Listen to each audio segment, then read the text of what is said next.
family, the Managing Director, Kenya Literature Bureau, and all the staff of Kenya Literature Bureau, Chairman Simon Gasharu, the founder of the best private university in Eastern Central Africa. I'm Jamboni.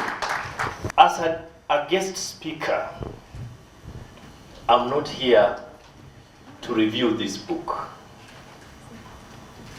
I'm here to put this book in context and perhaps theorize, make some fundamental statements, situating this book within our intellectual tradition.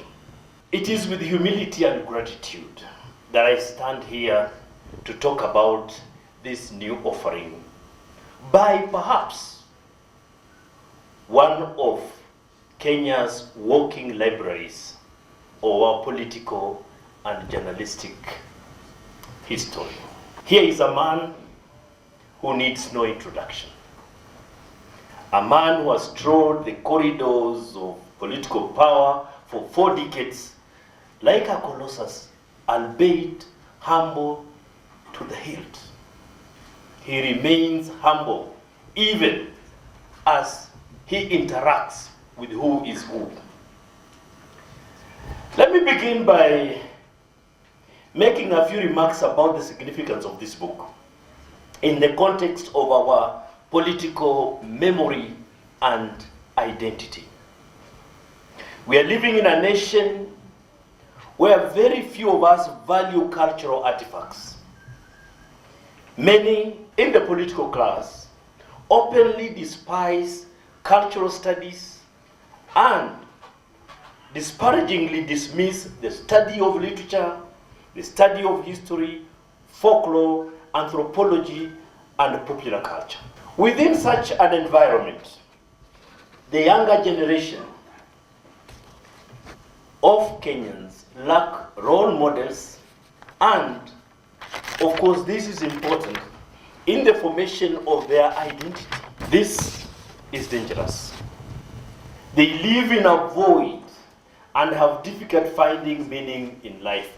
And books of this nature will help young people find meaning in life and understand the value of hard work, the value of resilience, the value of being humble. I therefore want to begin by thanking Mzee Njiru for being bold to write about his life as the president's pressman. Writing is a risky venture, and being a pressman is a risky venture, especially in the African context. If Mzee Njiru had not practiced some sense of Abunwasism, he wouldn't have survived for 3 years. Njiru had to find tactics of survival. Faced with a hostile environment that does not enhance his or her art, a writer must find ways of survival. And Mzee Njiru found a way of survival: to be an Abunwasi in order to continue to execute his business. This is not a gloomy book. From the way I'm talking, you might get this impression that it is a gloomy book. It is not. It is full of life. You will like the narrative voice and what we call the tenor of discourse, how the story is told. Njiru deliberately decided not to write an autobiography, but instead he wrote a memoir. There is a distinction between these two. A memoir captures life stories which are important in one's life, that are of interest to the public. In this memoir, Njiru reminiscences about his life and the lessons that the reader can draw from the events of his life.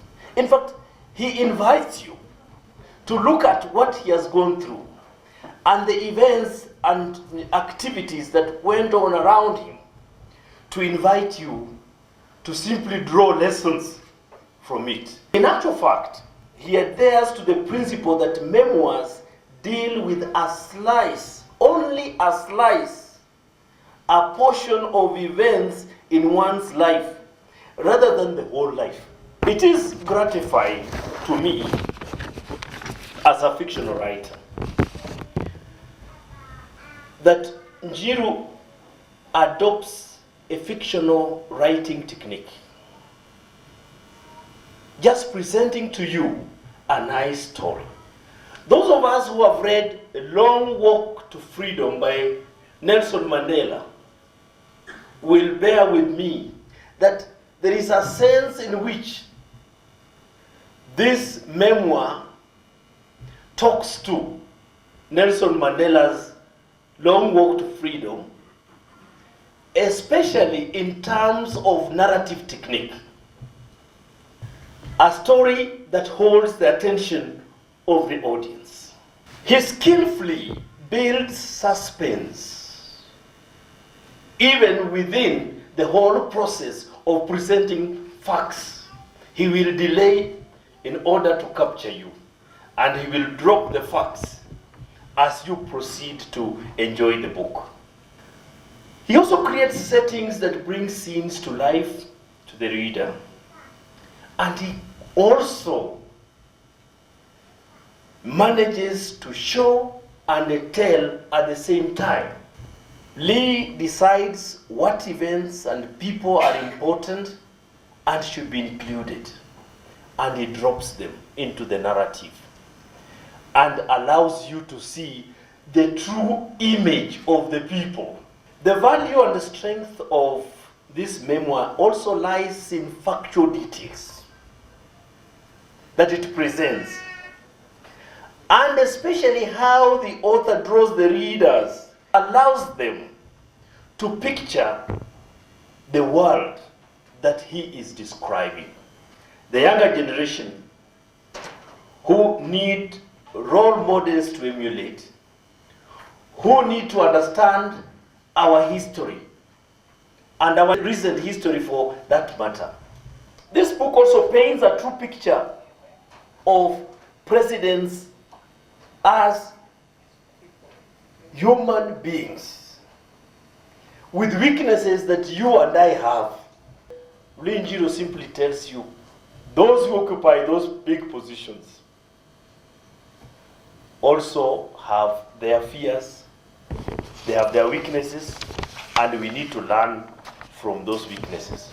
There is a big lesson in this book. Treat your fellow citizens well, and let us build a good, prosperous Kenya. Thank you very much.